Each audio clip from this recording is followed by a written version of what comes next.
It's Monday, June 1st. In the headlines in local news, Jamaicans urged to prepare themselves as the hurricane season begins today, June 1. In business news, Barita announces new head of real estate division. Regionally, St. Kitts moves to restore Trinidad Airlink. And in sports, Tina Clayton leads Jamaican medal sweep in Morocco with season's best run. This is the news on PBC Jamaica. I'm Brittany Clark.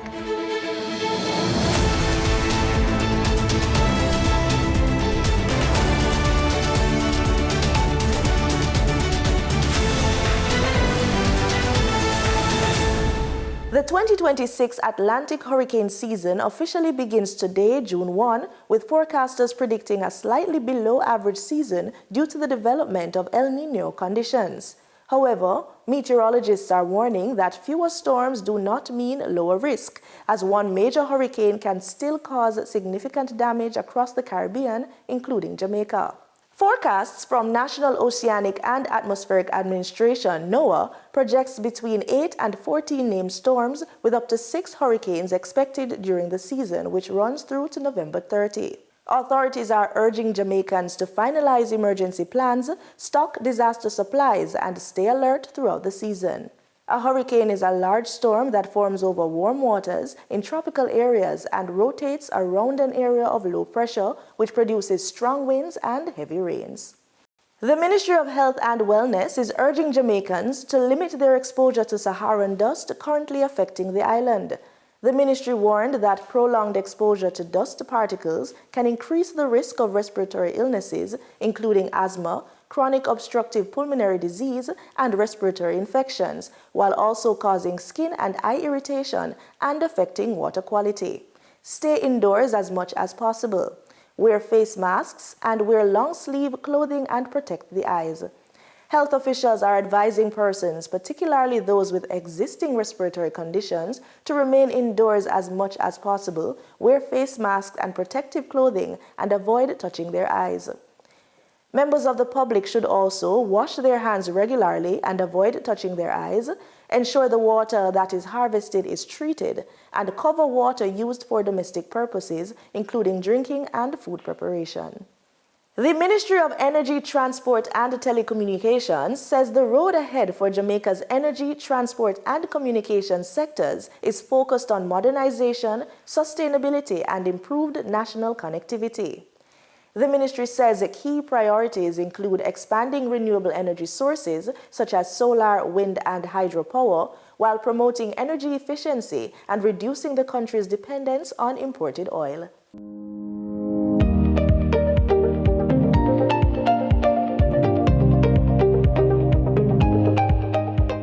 A country grows when its people can move safely, keep the lights on affordably, and stay connected to opportunity.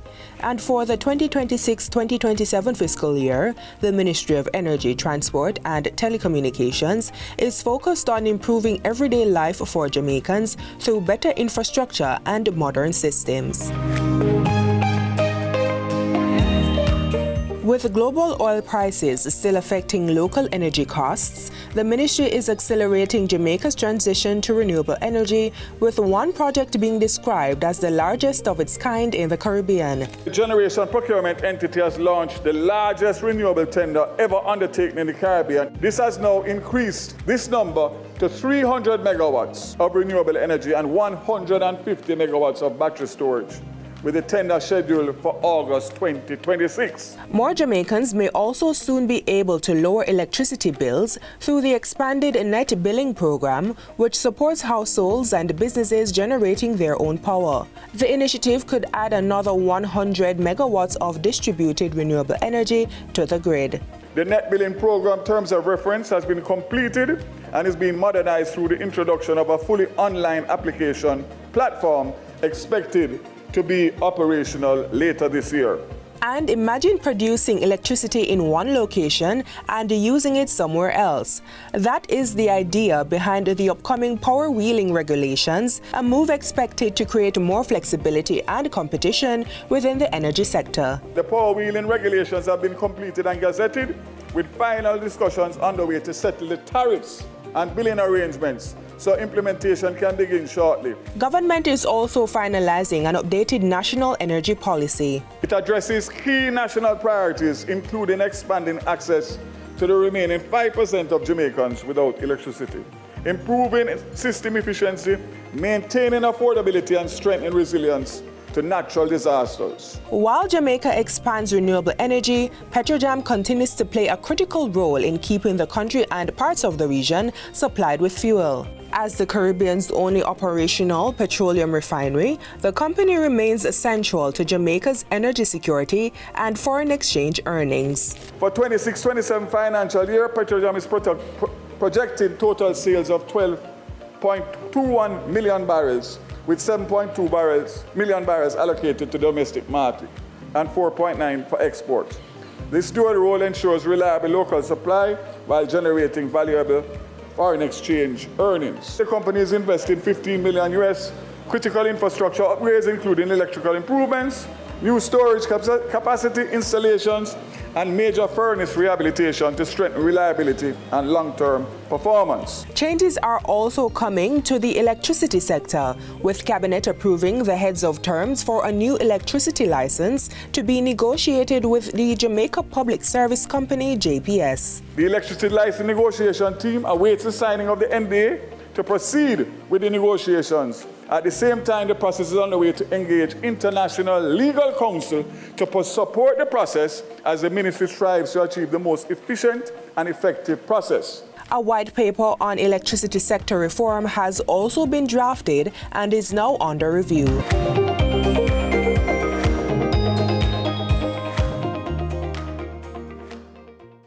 Quitting smoking improves nearly every aspect of health and can add years to a person's life. Smoking increases the risk of serious illnesses, including lung cancer, heart disease, stroke, chronic respiratory disease, and high blood pressure. It can also weaken the immune system and reduce overall fitness and energy levels. Stopping smoking can lead to benefits within days and weeks, including improved breathing, better circulation, lower blood pressure, and enhanced sense of taste and smell. Over time, the risk of cancer, heart disease, and lung disease also decreases significantly. Public Education and Awareness Manager at the National Council on Drug Abuse Department, Omalora Wilson, shared some practical ways of how to help loved ones break the habit. And so you stay away from your triggers. You stay away from things that gets you in a negative mood. You stay away from friends that gets you in a negative mood. You stay away from circumstances that put you in a negative mood that will allow you to want to smoke, to alleviate that particular stress.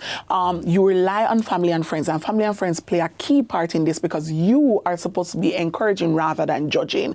So family and friends are supposed to be checking in on you. Family and friends are supposed to say to you, hey, I found something that is actually a very healthy alternative. Would you want to come and work with me for this? Family and friends are supposed to be there to inform you and also to have your emergency, assistance should things go wrong. She says an addict and those who are supporting the recovery process should be aware that a relapse is normal. 100% a part of the process. The thing about recovery, it is not just going up. You know, it's up, down, sometimes it's straight, and then up and down again. Right. And that's why we say recovery in and of itself is not a one-time thing, it's not a one-day thing. It's a timely process that requires you to be invested, for you to be locked in, and for you to have expectations of what can go wrong. Ms. Wilson was speaking on the GIS's Get the Facts program. You should know that the agency works to educate the public about the dangers of drug and alcohol abuse through school programs, community outreach, media campaigns, and research. You can get more information at www.ncda.org.jm/services. Time now for the Business Report with Denise Williams.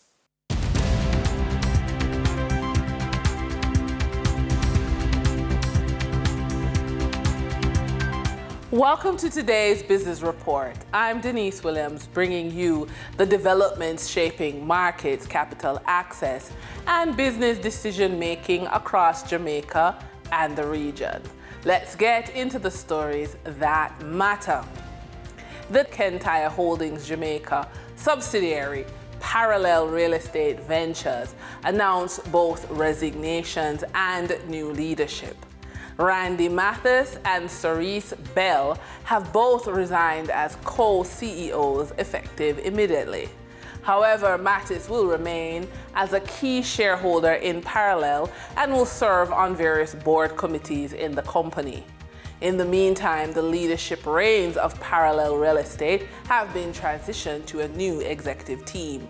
To this end, American citizen and former Tesla team member Edwin Zhao has been appointed as president and CEO of Parallel Real Estate. He is joined by Dane Fairweather, also an American with Jamaican descent and also of Tesla, who takes the lead as Chief Operations Officer. Barita Investments announced the new head of its real estate division as the demolition work on its new Kingston property has been completed. Bought for 470 million Jamaican dollars, the former Eden Gardens Hotel on Lady Musgrave Road in New Kingston will become a flagship property in the Barita real estate portfolio, and the company announced Bernard Stocker as CEO of Barita Real Estate Development Limited. An architect by training, Stocker's 20-year experience in construction and finance will allow him to deliver on the mandate to bring world-class hospitality and mixed-use projects. Stocker explained, "We have an enormous amount of land to which Barita can bring large-scale development. Barita has in total 7 properties across 2,000 acres of land, with 3 properties in Kingston. In the capital city, we have holdings on Lady Musgrave Road, Harbour Street, and Ferry Pen. On the north coast, we have Windsor Estate, Reggae Beach, Green Castle, and Ruins at the Falls." For the trading period of May 29, 2026, the most actively traded securities were Wigton Energy Limited with 68,572,279 units, representing 55.43% of market sales activities. Kent Hire Holdings Jamaica Limited with 19,461,201 units, representing 15.73% of market sales activities.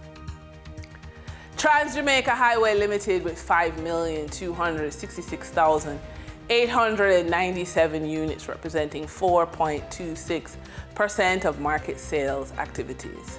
Investor activity remained concentrated in energy, distribution, and transportation plays, signaling continued interest in dividend-producing and strategic assets. Turning to the foreign exchange market, based on Bank of Jamaica data for May 29, 2026, Forex traders recorded significant activity with strong demand across major currencies. For the US dollar, trading margins reflected steady liquidity, with the US selling at $156.42 and buying at $158.44.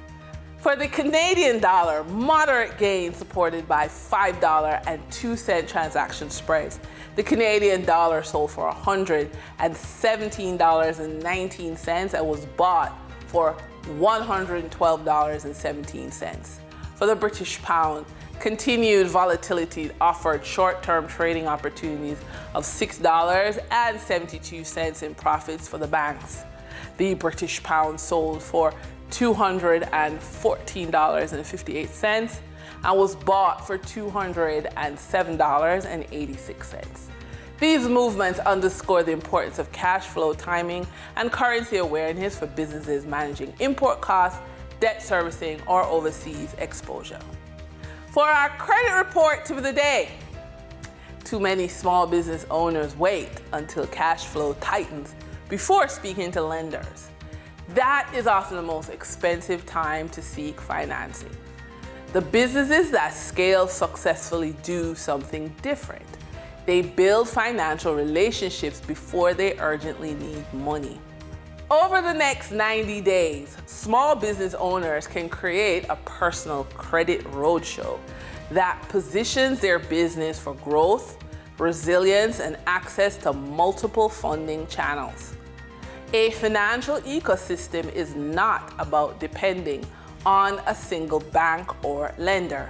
It is about building a network of financial partners who understand your business and can support different stages of growth. A commercial bank may finance equipment or working capital. A credit union may offer more flexible terms. Microfinance institutions may support early-stage lending. Development agencies may provide grants or concessionary funding. Private investors and venture partners may provide equity. Supplier credit and trade financing may improve working capital. When entrepreneurs understand these different funding sources and cultivate relationships across them, they reduce financial vulnerability and increase options. For our funded and focused features, entrepreneurs need more than sales. They need a funding ecosystem. For many entrepreneurs, the focus is understandably on sales.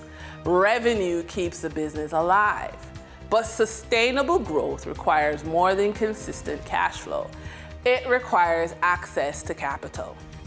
The reality is that businesses rarely scale on sales alone. Expansion into new markets, technology upgrades, equipment purchases, staffing, inventory, and acquisitions often require funding beyond operating income. So rather than waiting for a bank loan or a single investor, entrepreneurs should think about building their own funding ecosystem, a network of financial relationships, assets, and opportunities that continuously creates access to capital. And that's today's business report. I'm Denise Williams, bringing clarity to capital markets and strategy. Until next time, stay focused, stay intentional, and keep building forward. See you soon.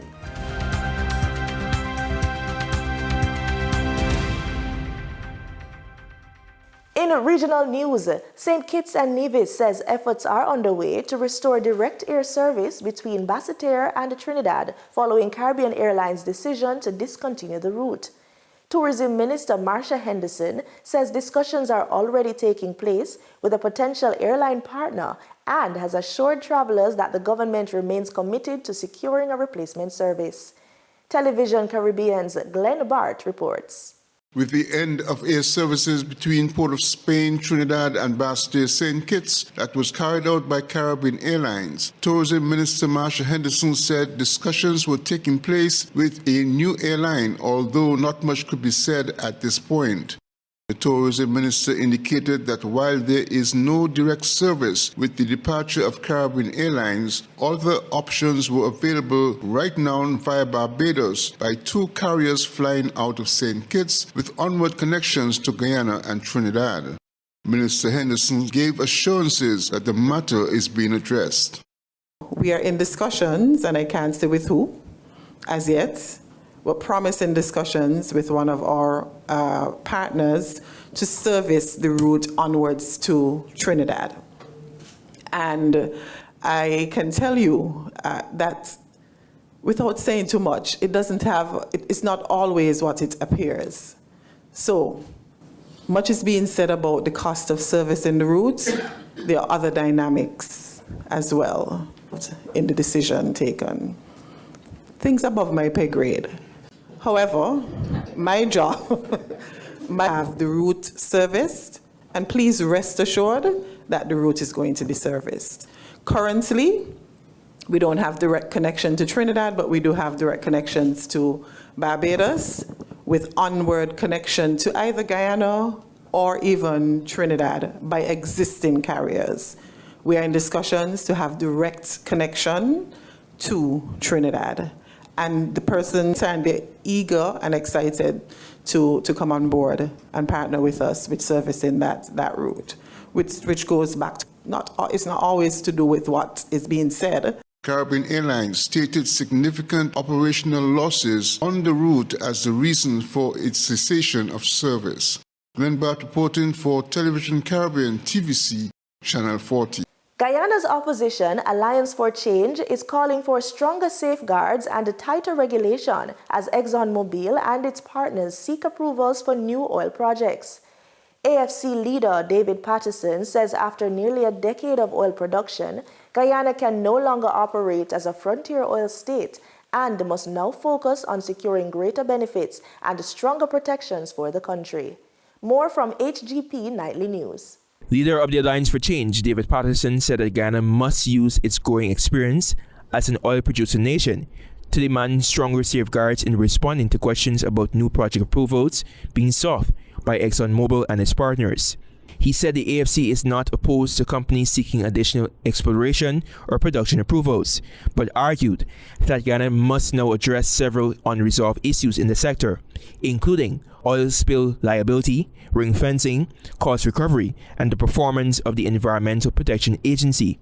According to Patterson, Guyana can no longer treat itself as a frontier oil-producing state and should be moving to strengthen the rules that govern the sector. We have to draw the line somewhere whereby, the question of exploration and operational costs and should be limited to current projects. Patterson argued that the concern should not only be about how much money companies are required to put up in insurance or guarantees, but about whether there is a clear written commitment to respond fully if a major incident occurs. It's not the question of the amount of money that Exxon should put up. It's a question of their commitment and it should be in writing that should the unfortunate occasion occur of an oil spill, that they will, in writing, commit to clearing it up. Patterson said that after several years of oil production, many of the risks are now known and companies have had years to explore and operate. He said the time is right for Guyana to review how it can secure better returns from the industry. Approaching we're now into the 8th year of oil production. So obviously, by now, all the risks are known. By now, Exxon would have been able to explore freely.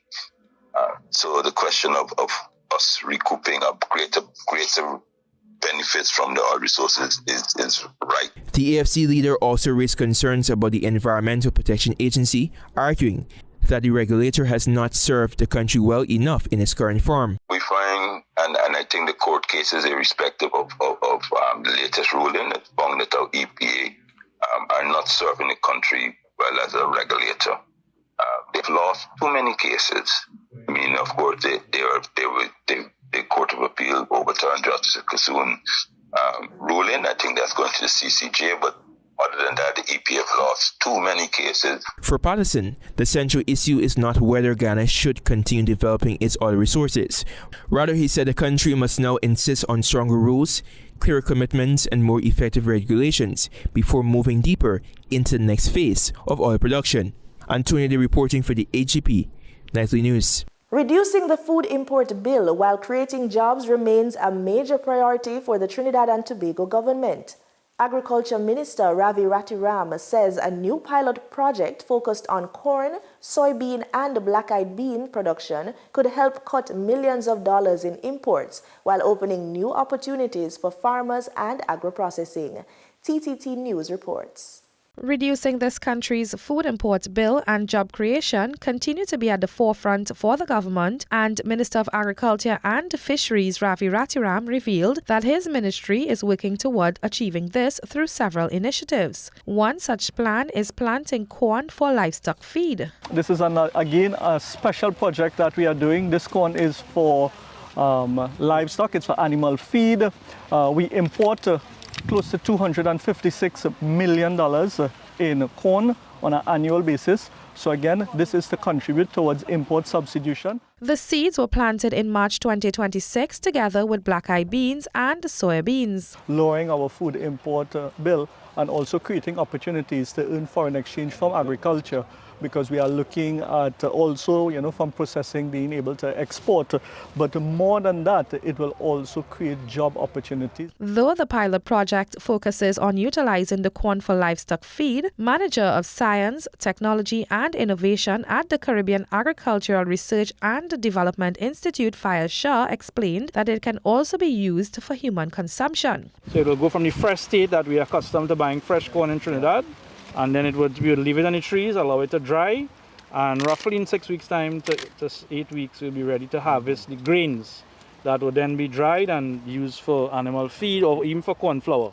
Minister in the Office of the Prime Minister, Daryl Allaha, commended the initiative, noting that it will inspire young people with an interest in agriculture. We have a lot of youth who are interested in agriculture, hydroponics, and all these new things are coming on stream now. Similar sentiments were echoed by Member of Parliament for Caroni East, Dr. Rashad Sicharan, who said it will benefit farmers of his constituency.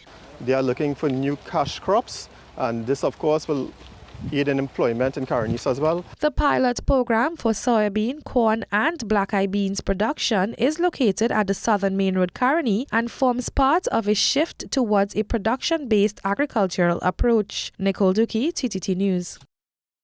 In sports, we begin on the track with athletics. Jamaica's sprint sensation Tina Clayton produced the season's best performance of 10.85 seconds to lead a Jamaican sweep of the medals in the women's 100-meter at the international meet in Morocco on Sunday. Clayton finished just shy of the meet record of 10.83 seconds set by Elaine Thompson-Hero in 2022. Lavanya Williams placed second in a personal best of 10.95 seconds, while Janelle Smith took third in 11 seconds, with both athletes making their Diamond League debuts. Jamaica also picked up a podium finish in the women's 400-meter hurdles, where Rochelle Clayton finished third in 53.75 seconds. A rough outing for Trinidad and Tobago in Utah. South Korea made light work of TNT in an international friendly, putting in a 5-star performance against Derek King and his men.